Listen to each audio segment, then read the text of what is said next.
Hey there, friends. Tonight we're diving into a topic that's a little scandalous, a little scholarly, and a whole lot stranger than you might expect. Welcome to the world of medieval sex. Yeah, you heard me right. We're talking about the confusing, often awkward, sometimes hilarious, and occasionally downright bizarre ways people in the Middle Ages handled intimacy. It wasn't all about candlelight and romance. In fact, it was rarely either. Before we get too deep, take a second to like the video if you're into weird and wonderful history. And hey, drop a comment with where you're tuning in from and what time it is over there. I love seeing how global this little digital campfire of ours has become. Okay, lights down, maybe a fan on for that nice hum, and let's ease into this journey together. Let's kick things off with one of the biggest myths medieval intimacy didn't happen in silk-sheeted rose-scented chambers with lutes playing in the background. No, not even close. In reality, for most people, the setting was a cramped single-room house. Think one bed, one fire, a few children asleep on the floor, maybe a grandparent or two in the corner, and a chicken that had zero respect for boundaries. You want privacy. That was a fantasy. There was no other room. Just one space shared by all, including livestock. Peasant homes were essentially a kitchen, a bedroom, and a barn, all in the same spot. Curtains. That was luxury. A door that closed properly. Now we're talking borderline aristocracy. If a couple wanted some alone time, they had to get creative. Really creative. Timing was everything. They'd wait until the kids were asleep, the animals were fed, and the neighbors were far enough away not to hear anything they shouldn't. And even then, someone's grandmother might still be snoring 5 feet away. You had to make do. Even for the wealthier crowd, things weren't that much better. Sure, they had bigger homes and beds. But guess who else lived in those homes? Servants. And they didn't leave.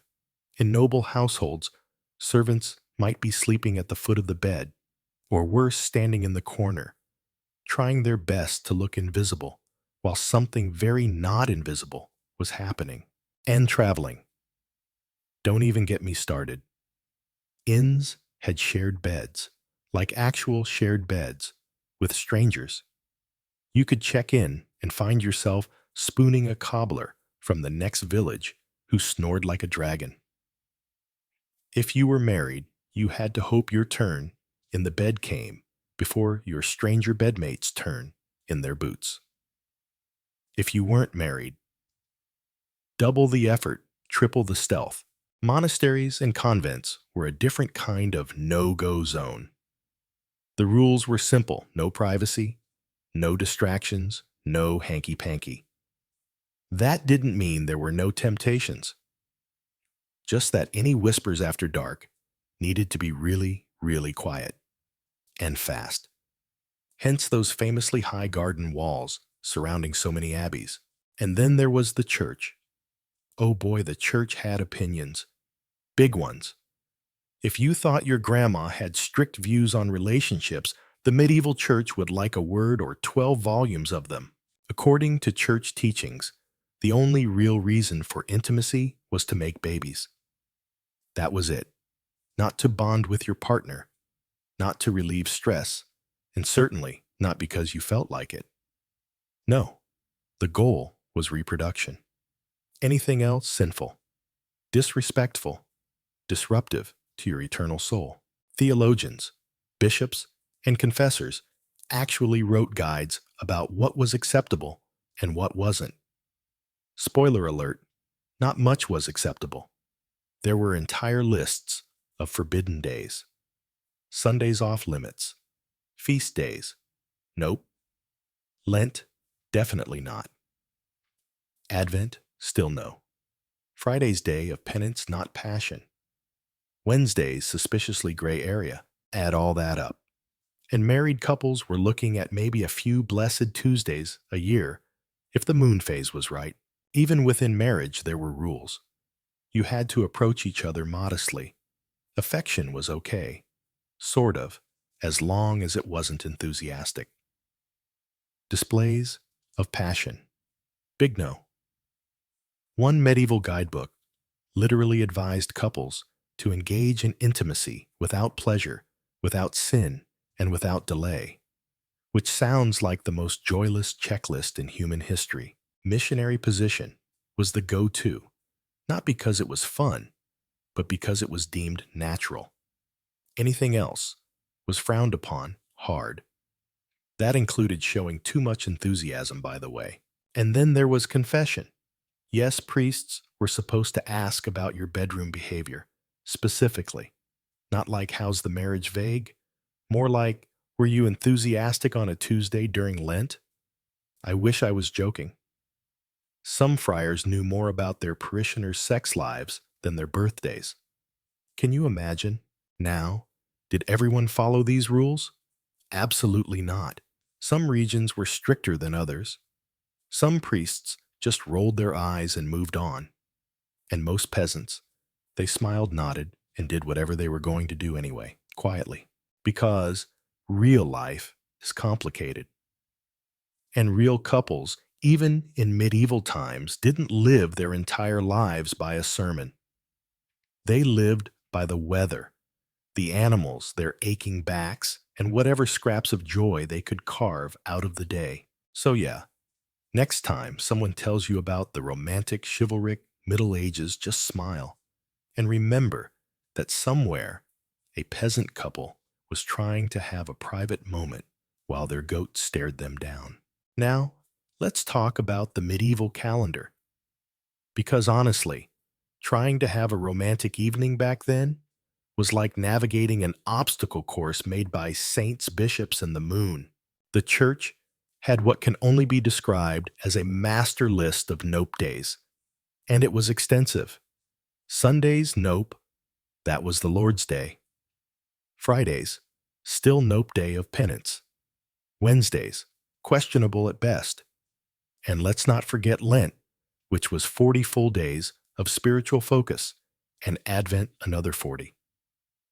Add in various feast days, holy days, fast days, and even the occasional unlucky moon phase, and you're left with a calendar that was more obstacle than opportunity. Seriously, if you and your spouse wanted to get close, you practically needed to consult a priest, a saint's feast day chart, and maybe an astrologer, just to make sure you weren't inviting eternal damnation over Tuesday night cuddles. The idea wasn't to be cruel. It was to keep people's focus on heaven. But will bodies still have opinions? And if that wasn't enough to make you rethink your romantic plans, let's talk about what happened when people didn't follow the rules. Some church officials were happy to just give a stern warning. Others, not so lenient. There were cases where couples were scolded for being too affectionate, which in one memorable case meant more than once a month. One bishop actually told a couple to redirect their desire into prayer. Imagine how that conversation went. Now, here's where things get interesting. The wealthier you were, the more likely someone was keeping tabs on you.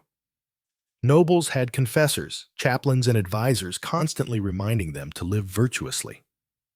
But peasants were busy trying not to freeze to death. Their concerns were more along the lines of, is this goat sick? Or do we have enough turnips to survive until spring? They didn't have time to ask if St. Nun's feast day allowed for a kiss on the cheek. Still, people whispered. People gossiped. Because if you were caught being enthusiastic during the wrong season, or too loud during Lent, you could earn yourself a reputation. And in a village where everyone knew everyone else's business, reputations stuck. Now let's move on to how people actually got into relationships. Romance in medieval Europe wasn't exactly what the poets made it sound like. It was less about falling in love and more about negotiating terms. If you were expecting candlelit dinners and handwritten love notes, you'd have to look to the troubadours, because for most folks, courtship was a practical transaction. Marriage was business, especially among the nobility. Daughters were assets, tools to gain land settled disputes or end family feuds over livestock. You might get a plot of land, some sheep, or a few coins with your bride. In return, the groom's family promised not to be awful. It wasn't exactly a fairy tale. Now, courtship did exist, but it was supervised. Like really supervised. A young woman might have her mother and aunt, or the entire village, acting like unpaid bodyguards, watching her every move, holding hands. That was a big deal. Among nobles, marriage wasn't even about choice. Kings and lords negotiated unions like they were planning a chess match. Affection was optional. One medieval proverb went something like, "Better a wealthy match with a sour face than a poor one with dimples." Romantic rite. Among peasants, things were a little more flexible, but still focused on practicality. A man's appeal might depend on his land tools or the strength of his ox. A woman, her housekeeping skills, reputation, and her ability to avoid drama at the market were key selling points. It wasn't that love didn't exist, it just wasn't the point. If it showed up after the wedding, great. If not, well, you still had land to plow and mouths to feed. That said, people found ways to sneak in some romance. Secret notes, flirtatious songs, and moonlit walks to the well became the medieval version of sliding into someone's DMs. But if you got caught kissing behind the barn, that could mean a fine public penance or a very awkward conversation with a father holding a pitchfork. And now, let's clear up one of the biggest myths out there: chastity belts. You've probably seen them in movies or cartoons, those ridiculous iron contraptions allegedly locked onto women while their husbands went off to war. The idea was that she'd stay loyal because, well, there was literally a lock involved. But here's the truth: they probably didn't exist. At least not the way we think. There's almost no real evidence that chastity belts were ever widely used during the Middle Ages.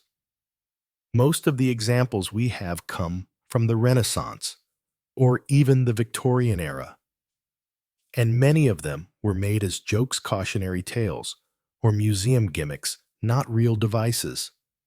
Think of them like a medieval meme gone wrong. In fact, medieval manuscripts, which document all sorts of weird and specific things, are suspiciously quiet about chastity belts. Tailors didn't advertise them. Laws didn't regulate them. Churches didn't hand them out at weddings. It's almost like they weren't real. And that makes sense, because have you seen one? They're absurd, impractical, dangerous. You'd get infections faster than you'd prevent cheating. So, where did this myth come from?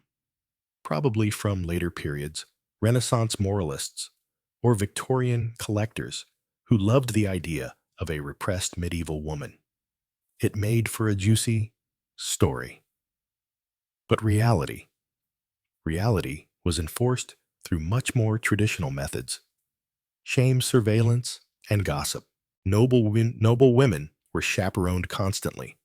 Peasant girls had entire villages acting as unofficial PIs.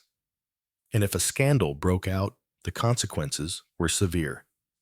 Lost dowries ruined reputations, and long sermons with way too much eye contact. Still, for all the rules and restrictions, medieval cities did have a surprising approach to one part of society: brothels.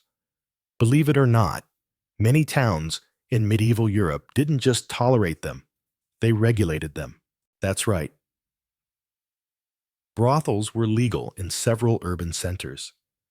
Town councils licensed them, taxed them, and even designated red light districts before electric light was even a thing. Some cities had officials whose actual job was to manage them.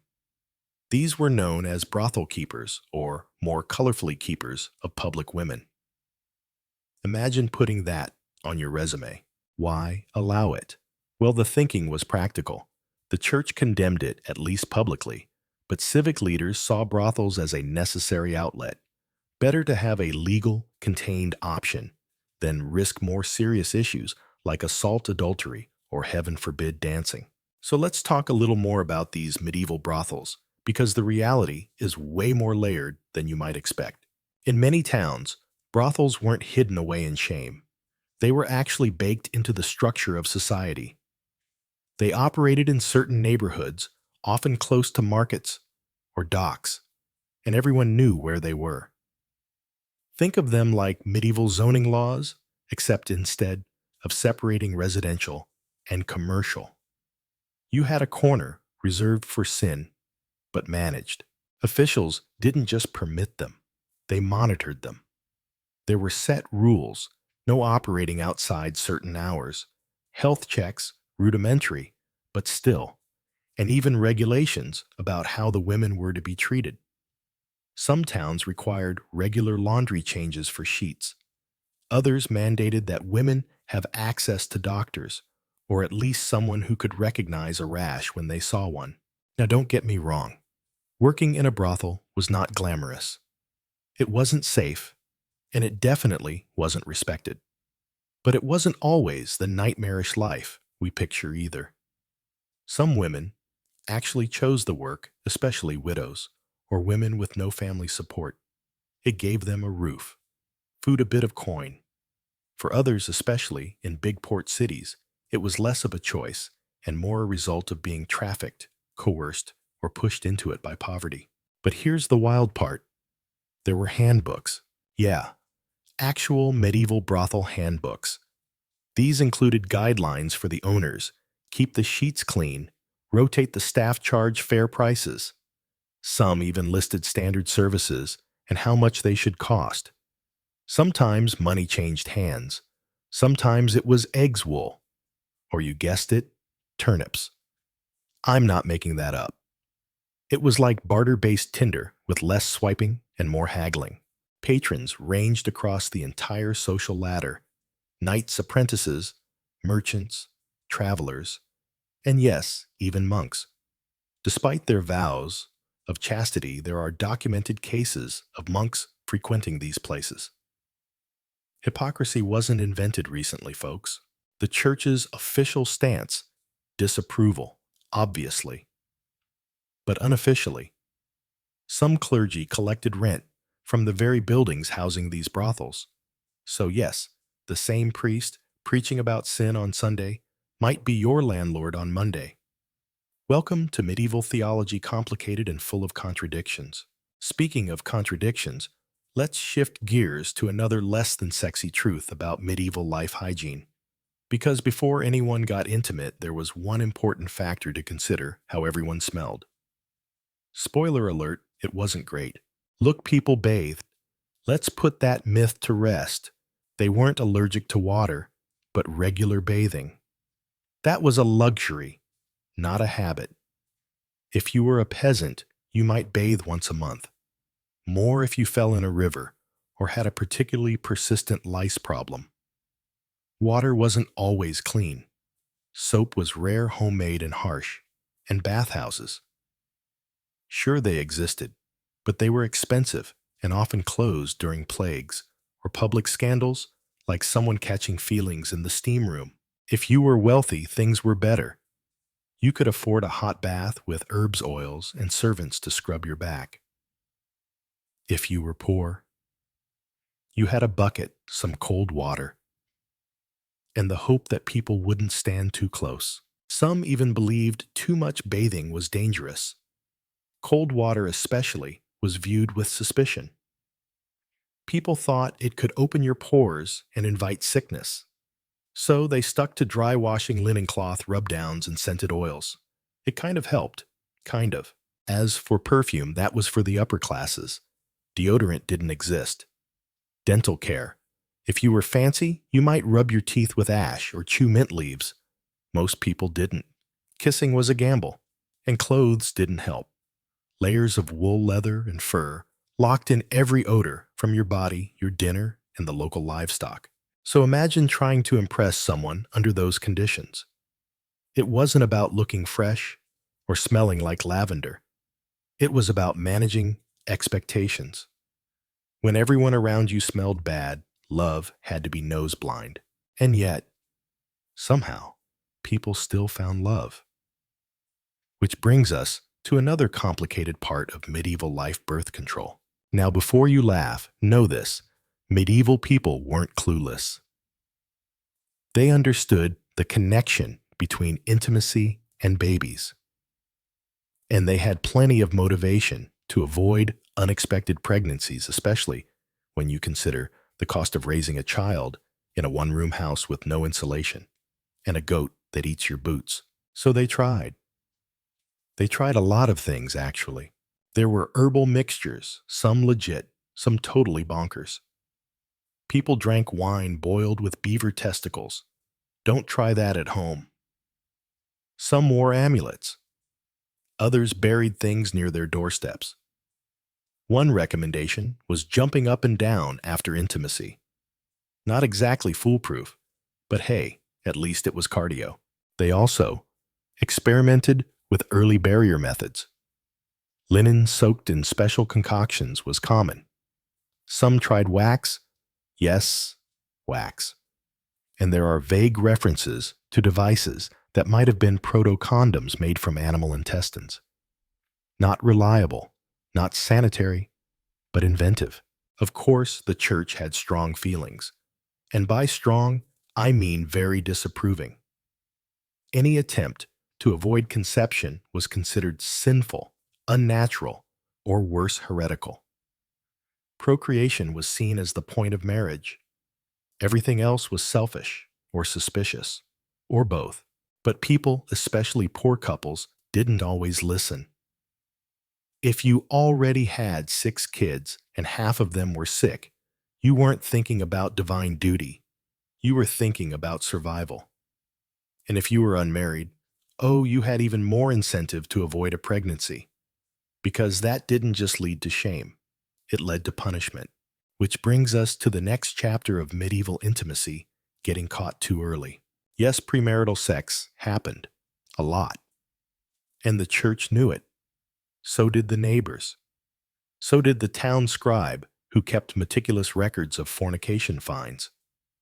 That's right, getting caught could cost you money. Sometimes a lot.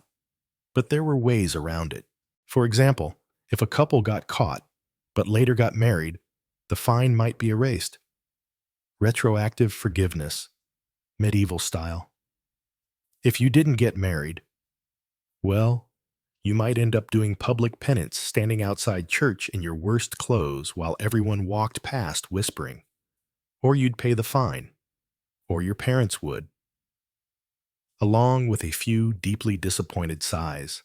Despite all that, people still did it. Young love was sneaky. Courting couples took their chances. Villages kept tabs. And priests kept very detailed notes. All right, let's pick things up with a term that might sound sweet, but often came with legal complications and a side of scandal: handfasting.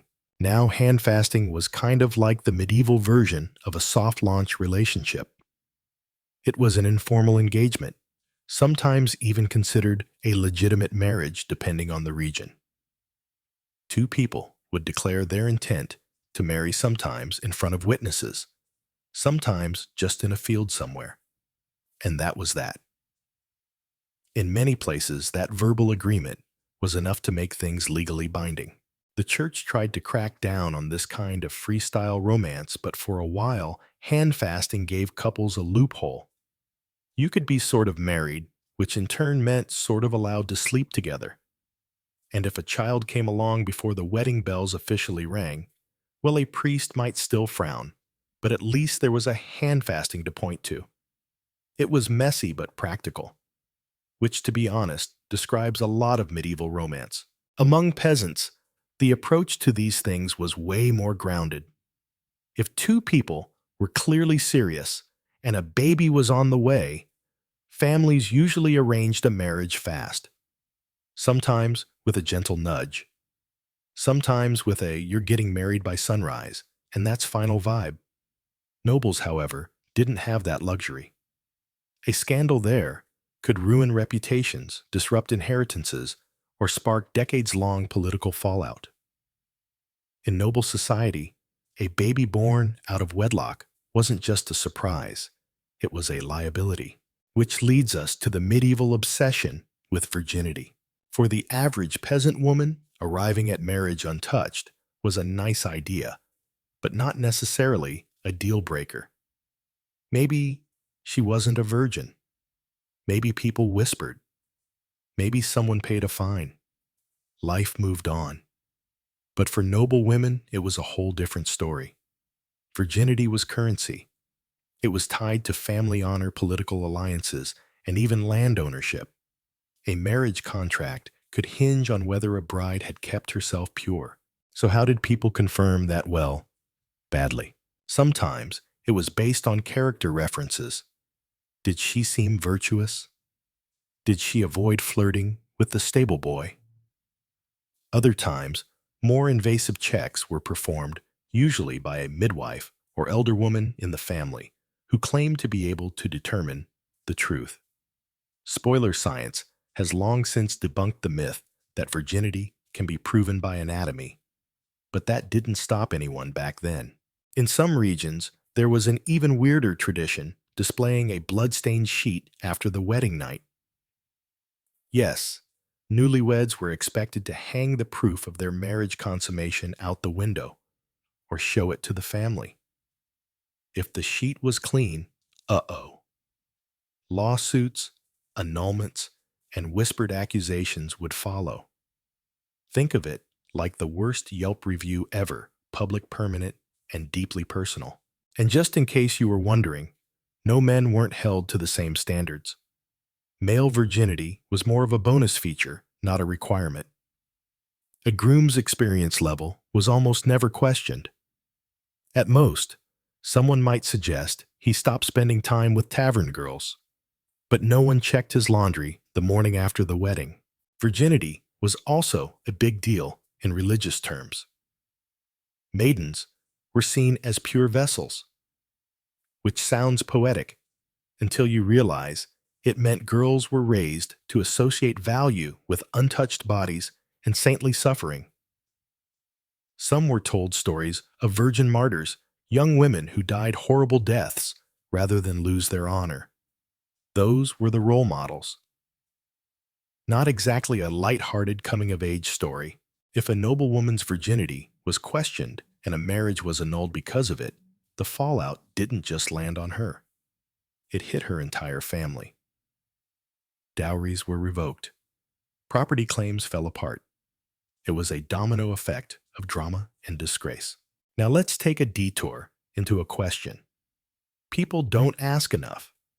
Did same-sex attraction exist in medieval times? Short answer: of course.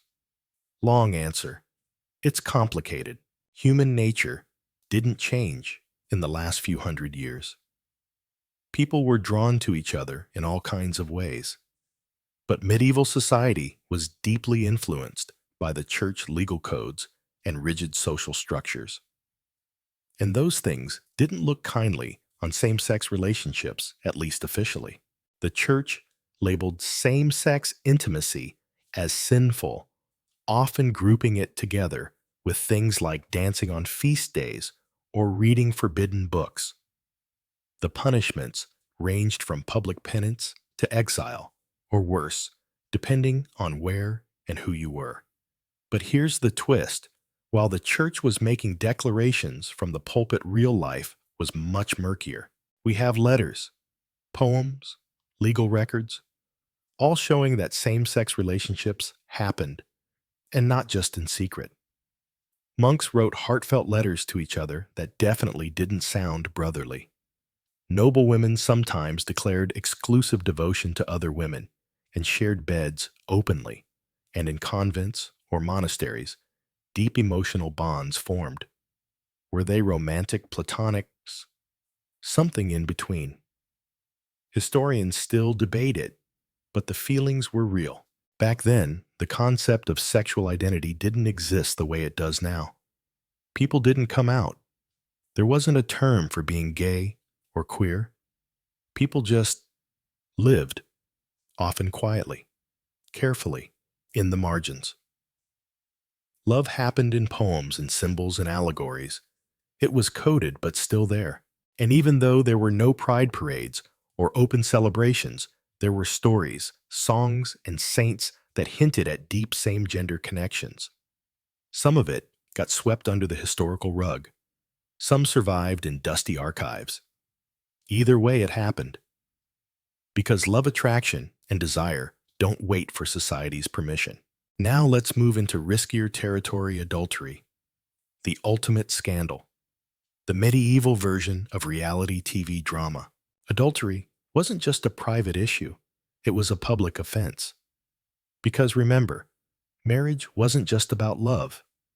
It was a contract, a property deal, a family alliance. If one person broke that bond, it wasn't just hearts that got hurt. It was reputations, inheritances, social standing, and people took it seriously. Women caught cheating faced brutal consequences: public shaming, penance, loss of dowry rights. In extreme cases, banishment, or worse, depending on her social class. Noblewomen who got caught in affairs might be removed from court or quietly disappeared. Not metaphorically, like vanished. Men, they got more wiggle room. A married man caught with an unmarried woman might be scolded, maybe fined, but rarely punished unless the woman's family had power or the church felt unusually righteous. And the consequences weren't just legal. Sometimes they were personal. In noble circles, a betrayed husband could, under certain customs, take violent revenge. Think honor killings, but with armor and legal backup. For the rich, adultery scandals could ignite feuds that lasted generations. For peasants, it meant gossip fines or losing a goat as restitution. And while the courts handled the legal stuff, the real punishment was often public opinion. You could survive a fine. You could survive penance. But could you survive being the subject of every whispered conversation at market? That was medieval hell. Now let's get into something that's both familiar and wildly different from our modern views: consent in the medieval world. We talk a lot today about enthusiastic consent, about mutual respect and choice. But back then, things were more tangled up in law, church doctrine, social pressure, and good old-fashioned power imbalance. Let's start with what the laws actually said. Under canon law, the church's legal system, consent was technically necessary for a marriage to be valid. In fact, if two people said, "I will," to each other, even without a priest or a witness, they were often considered married, which sounds kind of romantic until you realize how confusing that got. You could be married just by agreeing to be married, out loud, in a field. No rings, no ceremony, just words. So yeah, that led to all kinds of legal messes when people disagreed about whether or not something was official. But in theory, mutual consent mattered. In practice, not so much, especially for women. For noble daughters, consent was often just a formality. Families made the deals, land and titles were exchanged, alliances were solidified. If the girl said no, too bad. If she cried through the ceremony, still counted. As long as someone could say she didn't explicitly object with a legal phrase at the right moment, the marriage was valid. You see the loophole there. Among peasants, women had slightly more wiggle room, but choice still came with consequences. Saying no to a match could mean poverty gossip, or worse. Saying no to the local reeve's son, that might mean retaliation. Even if you were technically allowed to refuse socially, it wasn't always safe. Now, once someone was married, things got even murkier. The church had this concept called the marital debt. It meant spouses owed each other intimacy. Denying your partner could be grounds for complaint, even annulment. Love wasn't required. Consent wasn't ongoing. If you were married, you were expected to fulfill your part of the deal. That was the rule. Some church thinkers actually argued that once married, a woman couldn't say no at all. She had already agreed forever. And while that wasn't the case everywhere, or at every time, it was common enough to be scary. That said, there were exceptions. Believe it or not, some medieval courts did prosecute cases of sexual violence or coercion, especially in urban centers like London or Paris. We have records of women bringing forward accusations and winning. If there were witnesses or evidence, a case could succeed. It didn't happen often, but it happened, and that's worth noting. Still, consent in the Middle Ages was complicated. It wasn't about mutual desire.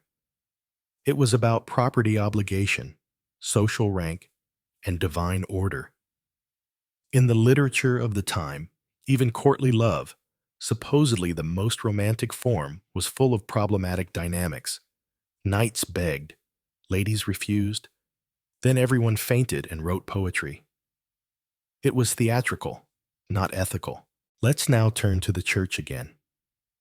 Because if you thought they were intense about when people should be intimate, you should hear how they felt about how it should happen. Spoiler alert, they didn't love joy. To be fair, the church didn't ban married couples from sleeping together. That would have been a population crisis waiting to happen. But they did want people to go about it with as little excitement as possible. The gold standard: once a month, in the dark. Notioning? Seriously. Theologians like St. Jerome and others wrote that even within marriage, desire was a spiritual weakness. Sex was acceptable only for procreation, not for fun, not for connection, and definitely not because someone looked particularly good in candlelight. That kind of behavior? Dangerous. Priests were trained to ask questions during confession about lustful thoughts, even between spouses. Imagine kneeling at the altar and trying to explain that, yes, you did think your wife looked nice last Tuesday, and no, you didn't immediately say a prayer afterward. Yeah, that awkward. Now, most regular folks didn't follow these strict ideals. Peasants, merchants, even some nobles nodded politely and then went home to live their lives. But for the truly devout celibate, marriages were considered the highest standard. That's right, some couples got married and then just didn't.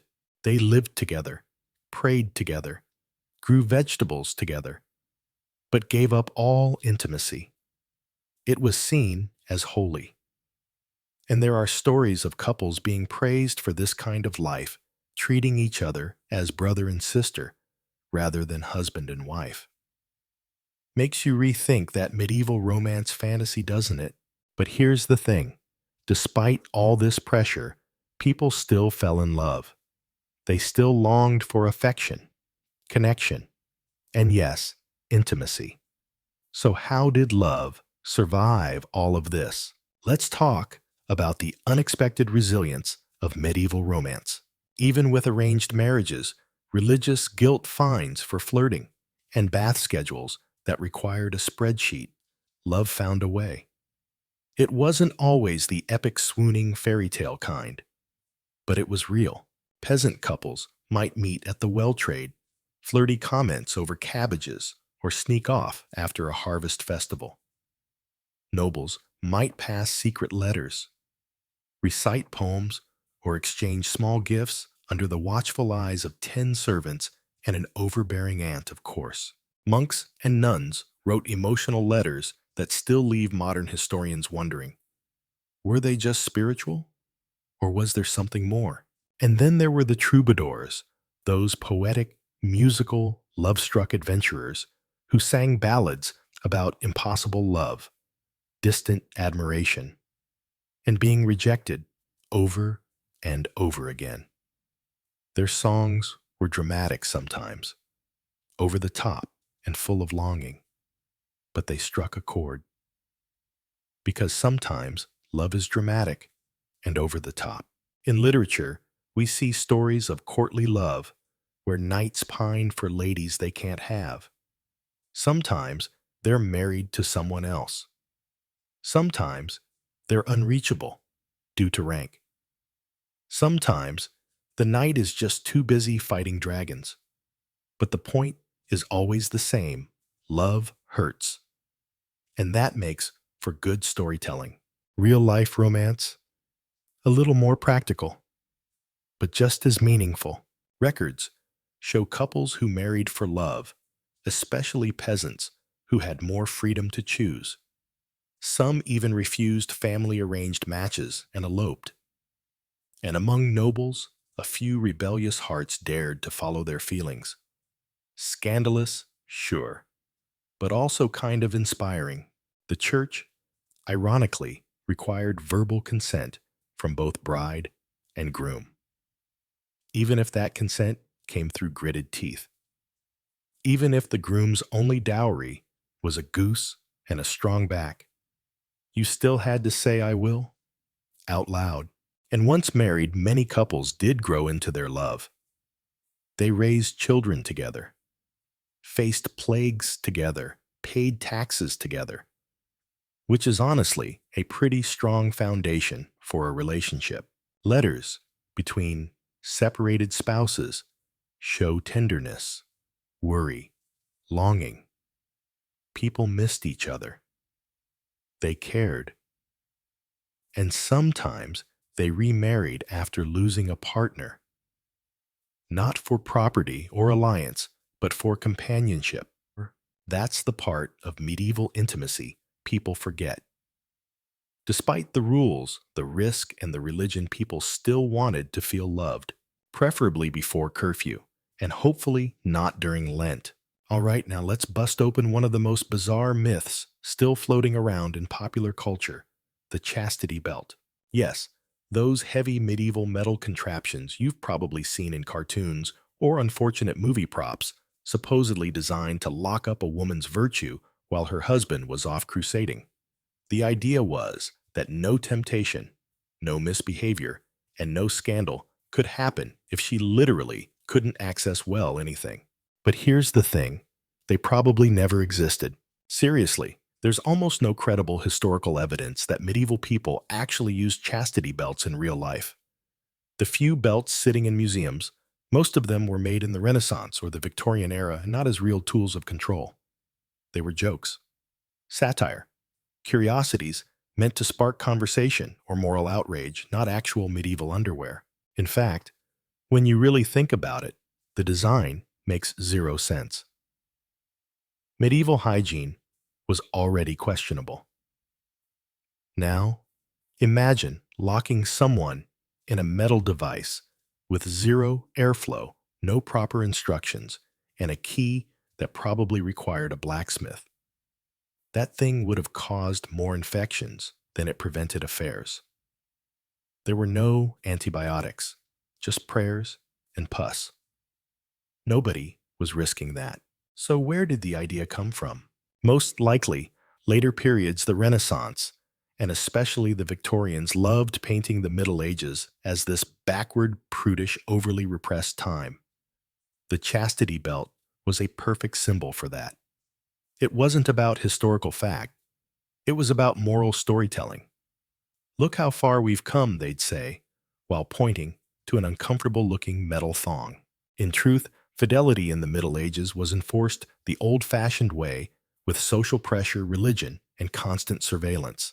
If you were a noblewoman, you weren't left alone long enough to be unfaithful.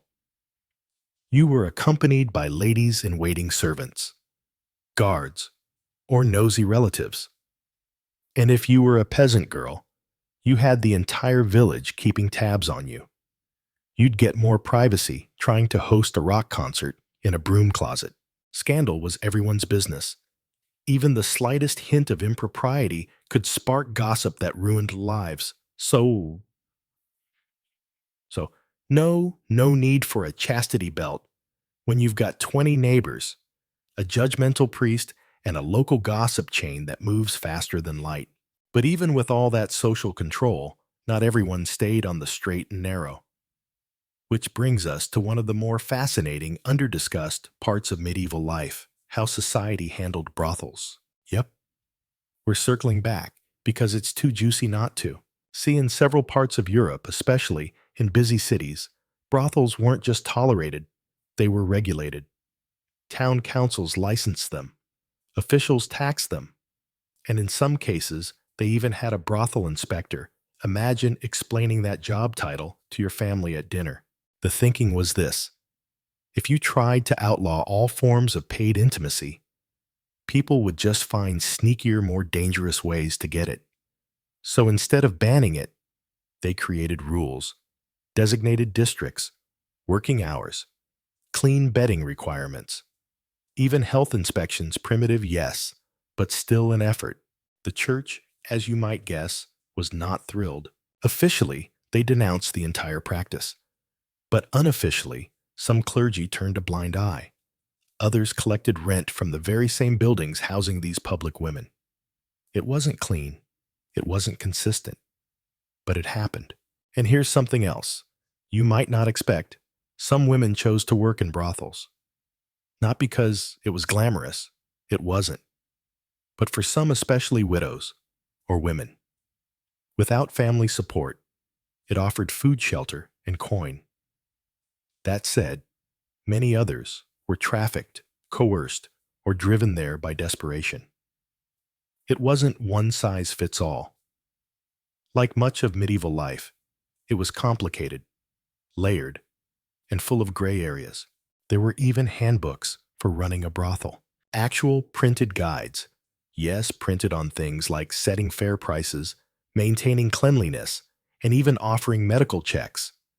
Patrons paid with money, wool, eggs, whatever awkward bartering system worked in the moment. These weren't glamorous salons. They were functional, often gritty, and deeply tied to the local economy. In some places, it was just another job.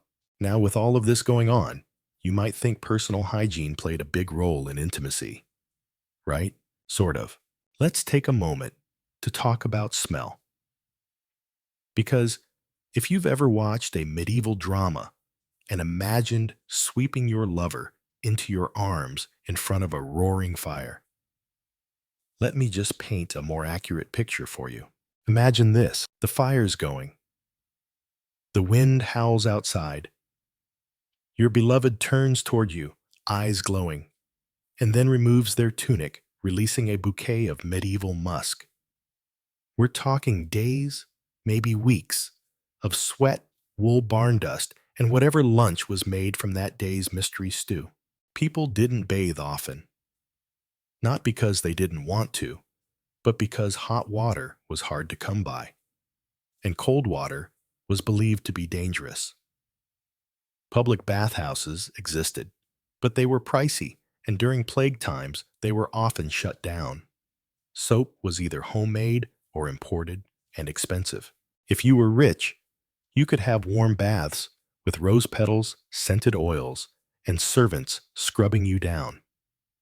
If you were poor, your bath was a bucket of cold water in a drafty corner with a prayer that no one walked in. Perfume was reserved for the upper crust. Deodorant, a future dream. Dental care. Maybe a mint leaf if you were fancy. You might brush your teeth with ash or rub them with a cloth. But there were no whitening strips or electric toothbrushes. And food. Well, let's just say it didn't help the breath. Clothing didn't do anyone favors either. People wore layers of wool, linen, leather clothes that trapped every scent you carried through your day. The market, the stable, the pigsty, you took it all with you. And yet people still fell in love. They still flirted. They still got close. Because when everyone smells like goat, love really is blind and nose blind. So how did people even manage relationships, especially when having more kids could mean another mouth to feed in already tough conditions? Let's talk about family planning, or the medieval version of it. Now, despite what some people might think, folks in the Middle Ages absolutely tried to control the size of their families. Just because they didn't have modern science didn't mean they were clueless. They understood the cause and effect. They just had creative solutions. There were herbal concoctions, some of which had mild contraceptive properties, others which were completely useless or dangerous. Animal membranes, soaked in vinegar amulets worn around the neck or waist, and spells recited while burying objects near the front door. These were all real methods. One particularly odd recommendation: drinking wine boiled with beaver testicles. I wish that was a joke. Others believed that jumping up and down after intimacy might prevent pregnancy. Again, probably didn't work. But hey, it burned some calories. There were even primitive barrier methods: linen soaked in herbal mixtures, soft wax forms. None of it was reliable, and honestly, most of it probably didn't work. But people tried. Because they were desperate. Because they were tired. Because they already had 6 kids and a leaky roof. And of course, the church opposed all of it. Birth control any kind was considered sinful, because intimacy was only for procreation. So using herbs or techniques to avoid children, that was interfering with God's plan. But poor families, especially peasants, didn't always listen. They couldn't afford to bring another child into a world where food was scarce and winters were long. So they took the risk. Did it work? Sometimes, but often not at all, which meant when those herbal potions failed, and they often did, there was only one path left: get married fast or face the consequences. And that's where we'll pick up next, with the fascinating, sometimes terrifying world of medieval pregnancy shame and damage control. Let's dive into what happened when medieval birth control failed, because it often did, and someone ended up pregnant outside of marriage. In the modern world, we might expect support networks, healthcare systems, maybe some social stigma. Sure, but also resources. Back then, not so much. If you were a young woman in a medieval village and found yourself pregnant without a ring on your finger, things got serious fast. Gossip would spread before the morning milk curdled. The church would get involved. And depending on your social status, you were either looking at a shotgun wedding or public disgrace, or both. The church considered fornication, any intimacy outside of marriage, a sin, and they kept track. Towns and parishes across Europe had moral rolls, basically ledgers of who had done what with whom. If you were caught or even suspected of stepping outside the bounds, your name could end up on that list. And from there, it was fines, public penance, or worse. Now, here's the wild part. Sometimes people who weren't even involved would profit. If your neighbor claimed to have seen you sneaking around the hayloft with Tom the blacksmith's son, they could get a cut of your fine. That's right, snitching came with benefits. The fine itself varied. First offense: maybe a slap on the wrist, figuratively, though sometimes literally. But repeat offenses or confirmed pregnancy, that was serious.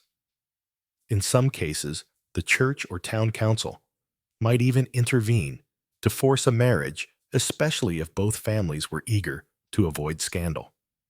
It wasn't always a romantic proposal. Sometimes it was more like, you're marrying him now, or you're out. On the flip side, if the couple did get married after the fact, it could retroactively make everything okay. Oh, you were together before the wedding, that's fine, as long as you're married now. Kind of like buying the item before security catches you at the exit. Awkward. Sure, but better than the alternative. This brings us to another strange but very real part of medieval life: virginity as a contract clause. For noble families especially, a daughter's virginity wasn't just a moral virtue. It was a legal asset. A bride who wasn't pure could tank an alliance. A broken betrothal over suspected impropriety could ruin generations of negotiations. It was serious enough that people came up with, let's say, creative ways to prove it. Sometimes, this meant getting older female relatives to vouch for a girl's virtue. She never left the house without supervision. She's a quiet girl. She avoids the stable boys, that kind of thing. Sometimes, more invasive methods were used, like inspections by midwives or other women deemed experienced enough to judge. And then there were wedding night traditions. In some places, the couple was expected to consummate the marriage and then show proof, namely, a blood-stained sheet. Yes, actual sheets were sometimes presented to the family as confirmation. No blood cue the rumors, cue the arguments, cue the lawsuits. And again, this only applied to women. Male virginity was never examined, tested, or really even discussed. A groom with a little experience, fine. A bride with a past, scandalous. The double standard was baked right into the social system. Women's purity was monitored, protected, and sometimes sold as part of a marriage deal. Men's experience was shrugged off or even expected. If a young nobleman visited a brothel before his wedding, nobody flinched. But if a noblewoman so much as flirted with the wrong guy in public, that could lead to a full-blown crisis. And this wasn't just about morality, it was about inheritance. If a woman's child wasn't clearly her husband's, then whose land does that kid inherit? That's why noble families were obsessed with ensuring a bride's virginity so there could be no doubt about the bloodline. This was less about love and more about keeping estates' titles and family power intact. Now, among peasants, things were more flexible. If a girl was pregnant and the father was around, marriage usually followed. It wasn't ideal, but it happened often enough that no one was too shocked. The church didn't love it, but the village just wanted stability. A wedding fixed the problem. Among nobles, though, entire wars could start over a questionable birth. Dynasties collapsed over rumors. Families were ruined. So they watched their daughters like hawks and married them off as soon as possible, often before they had the chance to get curious. But even with all this pressure, medieval people still bent the rules. Love happened in secret. Couples met in fields behind barns after curfew. Letters were exchanged. Songs were sung. Sometimes feelings got ahead of schedules, and the church had to play cleanup. Let's now pivot to a topic many assume didn't exist back then: same-sex love. We touched on it earlier, but it deserves more space. Because yes, it was real. And no, it wasn't as invisible as history sometimes suggests. While the church officially condemned same-sex acts as unnatural, people still fell for people. They just had to do it carefully. In monasteries and convents, deeply emotional bonds often formed. Some of these were platonic. Others may have been romantic or sexual. Letters between monks sometimes read like modern-day love notes. Affectionate language, pet names, emotional confessions. The kind of thing that makes you tilt your head and go, okay, that's not just about shared liturgy. Noble women sometimes wrote oaths of devotion to each other, swearing loyalty and love with phrases that would make a troubadour blush. In some cases, these women shared homes, raised children together from previous marriages, and essentially lived as a couple just without the title. Why was it tolerated, at least in part? Well, it often flew under the radar. Two women living together. People assumed it was just practical. Two monks writing deeply emotional letters. Ah, brotherly love. It didn't challenge inheritance laws. It didn't create bastards. So unless it was extremely public, it was easier to ignore. But that didn't make it safe. In some regions, same-sex acts were prosecuted. People were fined, jailed, or even executed in the harshest cases. the punishment often depended on who you were. A poor person might be publicly punished. A noble might be quietly sent to another estate. The law wasn't consistent, but the risk was real. That said, not everyone faced punishment. Some people lived relatively open lives, especially in more tolerant cities or communities. And while they didn't have pride parades or rainbow flags, they did have art poetry and coded expressions of identity. Love was never limited to the rules. And even in the Middle Ages, people found ways to be themselves quietly, carefully, and sometimes even joyfully. Now let's end this section with a final, messy, emotional, and all too human topic: adultery. Because in medieval Europe, cheating on your spouse wasn't just a personal betrayal. It was a social explosion. For women, it was catastrophic. A noblewoman caught in an affair could lose her title, her dowry, her children, even her freedom. Some were imprisoned, others exiled, a few quietly disappeared. In extreme cases, the husband could invoke honor justice, a term that sometimes meant violence was not only permitted, but encouraged. Peasant women fared a little better, but not much. They could be fined, forced to do penance, publicly shamed, and worse, they might be ostracized entirely. For men, the double standard showed up again. A married man having an affair with an unmarried woman, mostly frowned upon. But unless her family made a fuss, he could walk away with little consequence. It was only when the woman's family or the church decided to push back that things got ugly. Still, even men weren't always off the hook. In some towns, cheaters were publicly humiliated, forced to walk through the village in their underclothes, pay for a new church bell. Yes, really. Nothing says divine justice like financing acoustics. But often, the real danger wasn't the church or the law. It was the betrayed spouse. Revenge was a time-honored tradition. From slashed reputations to actual sword fights, a cheating scandal could spiral into full-blown vendetta territory.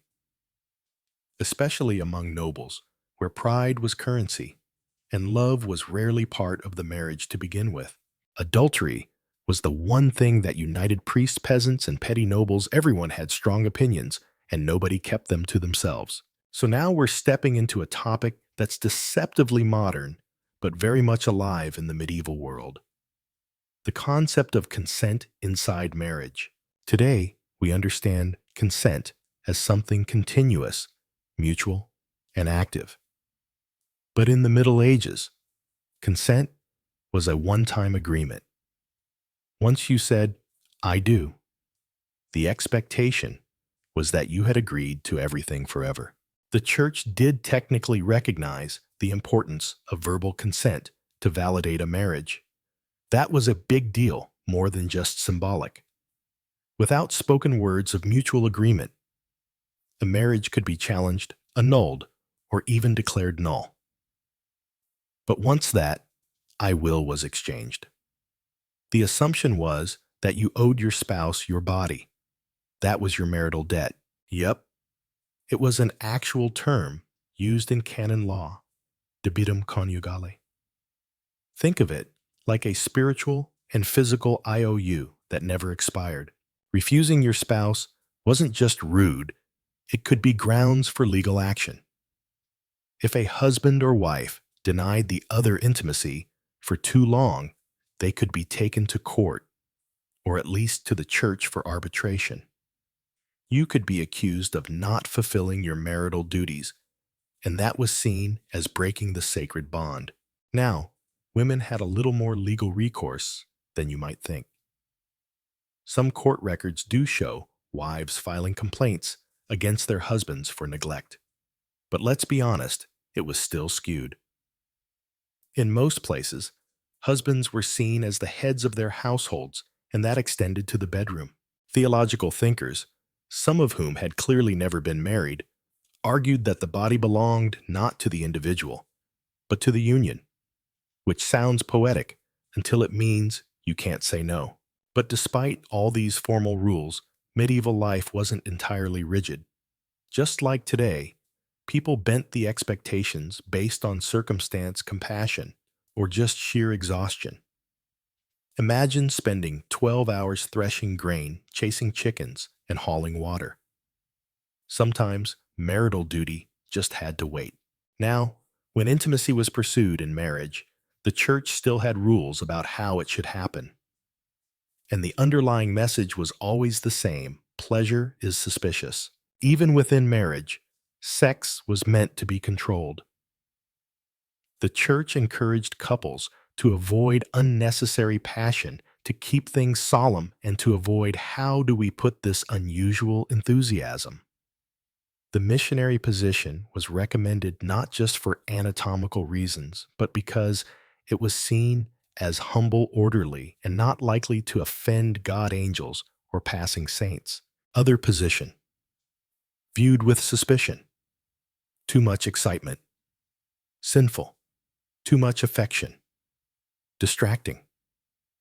Confession manuals actually had guidelines about what was and wasn't acceptable, and priests were told to quiz married couples about their behavior.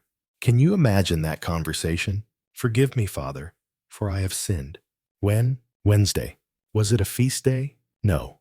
Was there passion? A little. Did you enjoy it? I mean, yeah, shame. And yet people still managed to make it work. The average medieval couple wasn't sitting around debating the theological implications of a kiss. They were living life, scratching out a living, raising kids, praying for good weather, and grabbing whatever joy they could get in between plagues and taxes. That brings us to a big question. Did people actually fall in love? Or was it all just business and obligation? The answer is yes. They did fall in love. Awkwardly, secretly, sometimes dangerously. But they did. Even with all the rigid systems, arranged marriages, dowries, church oversight, love still bloomed. People met at markets during festivals or while trading goods. They flirted while baking bread, danced at feasts, exchanged looks across church pews. Human hearts haven't changed all that much. For peasants, love was often more possible than for nobles. With fewer political consequences, they could sometimes choose their partners. Not always, but enough that we have records of couples who genuinely loved one another, who eloped or who refused arranged matches. And even among nobles, some risked it all. There are letters, actual surviving letters, where noblewomen professed deep love for men who weren't their assigned husbands. Sometimes these romances ended in scandal. Other times they quietly faded into longing and loss. The church ironically helped in some cases. While it policed behavior, it also insisted that a valid marriage required consent. Both people had to agree verbally. And that gave women a bit of leverage. They could, in theory, say no. And in some famous cases, they did. But what about once they were married? Did affection grow? Absolutely. Many couples built strong partnerships over time. They worked together, prayed together, endured loss together, shared moments of kindness and fatigue. If you've ever watched your partner chop wood while you're shelling peas and thought, okay, this is kind of sweet, then congratulations, you understand medieval love. There are letters between spouses during times of separation, like war trade or pilgrimage, that are full of affection. Wives wrote about missing their husbands. Husbands worried about their wives' health. They sent gifts, tokens, even poems. And some even remarried after a spouse died, not for power or property, but for companionship. Love was messy, complicated, sometimes forbidden, but always present. And speaking of complicated, let's shift to a place where law, religion, and intimacy collided: the medieval courtroom. When things went wrong, when someone cried assault, or a marriage broke down, or an affair came to light, Medieval people didn't always handle it with torches and pitchforks. Sometimes they went to court, and these weren't always criminal courts. Often, these were ecclesiastical courts run by the church. And let me tell you, these places kept detailed records, pages and pages of who said what, who slept with whom, and who owed penance or a fine. These courts handled everything from broken engagements to accusations of impotence, from forced marriages to suspected adultery. And people used them. Women especially. Some women accused their husbands of cruelty, neglect, or failure to perform their duties. Others brought forward cases of coercion, even when the law didn't use that word the way we do today. Sometimes they won, not often, but enough that the records exist. And then there were annulment cases where couples claimed the marriage was invalid due to fraud, prior vows, or impotence. And these got graphic, like disturbingly detailed. Imagine standing in front of a room full of clergy and explaining why your husband couldn't fulfill his end of the agreement. Medieval shame was real and very public. Still, these courts mattered because they show that medieval people weren't helpless. They used the tools available. They fought for their version of justice, even if the system wasn't always on their side. And beyond the courts, there were stories, songs, tales passed down at hearth and table. Romance wasn't just lived, it was celebrated. Troubadours sang about unrequited love, noble sacrifice, and doomed affairs. Ballads told of knights who died for a lady's honor, of maidens who defied their fathers for true love. The stories weren't always true, but they gave people language for their feelings. They gave hope, because even in a world full of constraints, people still dreamed. They dreamed of affection, of connection, of being chosen, not just given, of holding hands under starlight, even if only for a moment. And next we'll step into the darker corners where medicine, mysticism, and desire crossed paths in the form of herbs, potions, and forbidden charms. All right, now, we're entering the strange, shadowy world of medieval aphrodisiacs, potions, charms, and love magic, where medicine blurred with superstition and desire was something people tried to bottle brew or chant into existence. First, let's be clear. People in the Middle Ages absolutely wanted to influence attraction and intimacy, whether to strengthen a bond, win a lover, or, let's be real, manipulate someone into a romantic or physical encounter. They turned to all sorts of remedies. Some were herbal, some were mystical, some were just nasty. Let's start with the herbs. The medieval pharmacopoeia was a mix of legitimate knowledge, guesswork, and wishful thinking. Some plants actually had mild physiological effects like stimulating circulation, easing anxiety, or increasing warmth. Think ginger cinnamon or mustard seeds. Others like mandrake or henbane were downright dangerous, causing hallucinations or even death if misused. People believed that these plants could stoke desire, reduce frigidity, or increase potency. Recipes were passed down through households and monasteries, often with vague instructions like boil until the moon is high or steep until the scent turns sweet. A popular remedy for male performance. A paste made of onions, pepper, and wine applied directly, not recommended. Another one. Powdered animal parts like dried lizard, crushed beetle shells, or goat testicles, sometimes mixed with honey or milk. And then there were the love potions. These were usually served in food or drink, often without the recipient's knowledge, which, let's just be blunt, is not okay.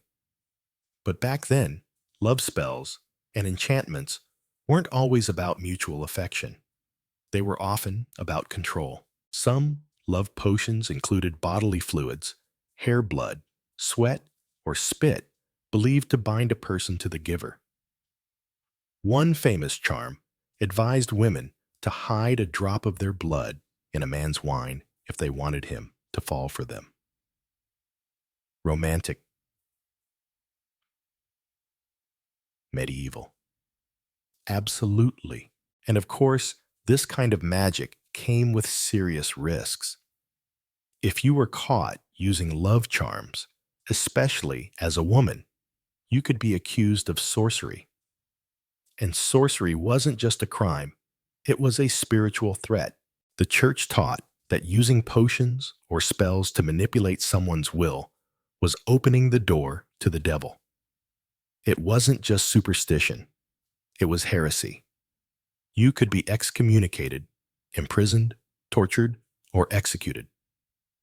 And while love magic was sometimes brushed off as silly or misguided, other times it sparked mass hysteria. Entire villages turned on women accused of casting spells. A failed romance might suddenly become a criminal trial. She enchanted me could mean I changed my mind, and the consequences fell hardest on women, especially older women, outsiders, or anyone who didn't conform. But people still did it, quietly, carefully, because they were desperate, because they were in love, or lonely, or stuck, and sometimes just hoping for a spark. Now, some of the practices weren't about herbs or chants, they were about superstition and ritual. For example, if you wanted to attract love, one common belief was to sleep with a sprig of rosemary under your pillow. Another said you should sew a lock of your hair into your crush's clothing. Still another claimed that if you found a four-leaf clover during a full moon and kissed it before placing it in your shoe, you'd meet your future spouse within a week. Kind of like medieval Tinder, only with more mud. And beyond love, people sought magic to enhance fertility. Women drank concoctions made from nettles rue or fennel to cleanse the womb or increase receptivity. Men wore charms or drank elixirs made with antler dust or eagle feathers. Most of it didn't work. Some of it made things worse. But belief was powerful. And in a world without modern medicine, people clung to anything that offered a sliver of hope. Monasteries and nuns' gardens often grew medicinal herbs, some with clear reproductive uses. Midwives were key players. They had their own knowledge passed down orally. They knew what herbs to use for easing labor pain, reducing fever, or ending unwanted pregnancies. Yes, abortion methods existed, though always in secret and with extreme danger. It's important to say here, abortion in the Middle Ages was complicated. Some theologians believed that life didn't begin at conception, but only when the fetus quickened, usually felt around 4 months in. Others disagreed. The debate wasn't settled. But the fact that midwives had recipes and techniques whether to end or prevent a pregnancy tells us that the demand was real, and that women, even in secret, exercised agency over their bodies. But agency came at a price. If caught, midwives could be punished, not just for ending pregnancies, but for playing God, for stepping outside the church's control, for knowing too much. Knowledge was power. And in medieval Europe, too much power in a woman's hands was threatening. That's why many wise women, healers, herbalists, midwives, eventually got branded as witches, not because they rode broomsticks or cackled at midnight, but because they had influence. They helped women in times of fear and crisis. They dealt with the hidden, shameful, sacred parts of life, and that made them dangerous. And when plagues came, or crops failed, or children died, people looked for someone to blame. A woman who knew too much was often first. Let's not forget, the church itself preserved knowledge too. Monks copied ancient texts from Greek and Arabic sources, some containing early medical insight into fertility and the body. But that knowledge stayed behind monastery walls, mostly for men. The village woman, with the same wisdom, she risked being burned. Still, amidst all the fear and control, the human desire for intimacy and connection never stopped. Even with all the taboos, rules, and dangers, people still touched, loved, hoped, and prayed. They made up rhymes to charm their crushes. They burned candles shaped like hearts. They whispered wishes into the wind. And they sang songs that sounded silly, but were rooted in deep universal truths. He caught my eye beside the spring. I dropped my pail. He dropped his ring. He said my smile could warm the sky. I said, "You lie." And yet I sighed. Corny, absolutely, but also kind of sweet, because even in the darkest parts of the medieval world, in plague, hospitals, war camps, freezing cottages, people still believed in love, even if they had to risk everything to feel it. And as we close in on the final chapter, we're going to zoom out and ask, what did all this mean? How did sex, love, shame, and longing shape the soul of the Middle Ages? So here we are, the final chapter. After wandering through the alleys of medieval love, tiptoeing past scandals and superstition, peeking into bedrooms, brothels, and courtrooms, what can we really say about sex and love in the Middle Ages? One thing's for sure, it was never just about biology. Sex in medieval Europe was tangled up in everything: in faith, in fear, in power, in poetry. It was sacred and sinful, blessed and cursed, whispered in shadows, and preached from pulpits. People didn't just think about it in terms of pleasure or reproduction. They thought about it in terms of identity, honor, duty, and even salvation. Let's start with the church. For over 1,000 years, it shaped not just how people acted, but how they thought about what it meant to be good or bad, clean or unclean, pure or damned. And nothing brought those tensions to the surface quite like sexuality. Church leaders wrote entire manuals outlining what was allowed, what wasn't, and what counted as sin, even within marriage. Some priests argued that too much enjoyment, even between husband and wife, was a step towards spiritual ruin. Others, like St. Thomas Aquinas, tried to explain that sex was part of God's plan, but only when done with the right attitude, on the right days, and definitely not during Lent. This led to some incredibly awkward moral math. Could you have sex on a Tuesday? Maybe. What if it was a feast day? Were you trying for a child or just enjoying yourself? Was your posture too joyful?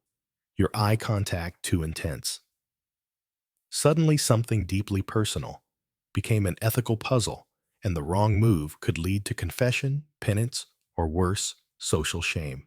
And yet, despite all the rules, people kept living their messy, complicated lives. They fell in love. They betrayed each other. They married for power. They married for goats. They wrote love letters. They wrote breakup songs.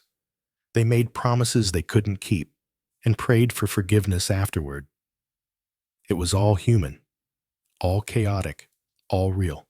And then there were the scholars, because while priests and bishops were wagging fingers, philosophers, physicians, and poets were getting weirdly curious.